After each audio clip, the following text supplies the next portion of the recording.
پاکستان اور چین نے شنگھائی تعاون تنظیم میں اور دو طرفہ طور پر تمام شعبوں خصوصاً سیاسی، اقتصادی، تجارتی، دفاعی اور اسٹریٹجک شعبوں میں قریبی تعاون جاری رکھنے پر اتفاق کیا ہے۔ یہ اتفاق رائے روس کے شہر سوچی میں وزیر اعظم شاہد خاقان عباسی اور ان کے چینی ہم منصب لی کی چانگ کے درمیان ملاقات میں کیا گیا۔ ترجمان وزیر اعظم ہاؤس کے مطابق وزیر اعظم شاہد خاقان عباسی نے چین کو اہم معاملات سمیت ون چائنا پالیسی پر پاکستان کی مضبوط حمایت کا اعادہ کیا۔ وزیر اعظم نے چین کے چیئرمین شپ میں شنگھائی تعاون تنظیم کے مؤثر کردار کو سراہتے ہوئے تنظیم کے سیاسی، اقتصادی اور ثقافتی اہداف کے حصول میں پاکستان کے مکمل تعاون کی یقین دہانی کرائی۔ چین کے وزیر اعظم لی کی چانگ نے پاکستان کے ساتھ اسٹریٹجک تعاون کے اشتراک کے حوالے سے اپنے ملک کے مضبوط عزم کا اعادہ کیا اور کہا کہ شنگھائی تعاون تنظیم میں پاکستان کی شمولیت سے علاقائی امن اور ترقی کو فروغ ملے گا۔ چین کے وزیر اعظم نے اقتصادی راہداری کے تحت طویل مدت منصوبے کو مشترکہ تعاون کی کمیٹی کے 7ویں اجلاس میں حتمی شکل دینے کی تعریف کی۔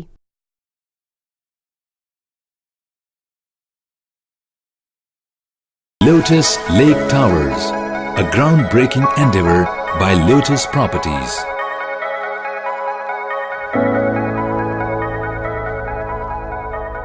پاکستان بھر میں نمائندگان کا وسیع نیٹ ورک، ہر خبر جاننے کے لیے دیکھتے رہیے TNN TV۔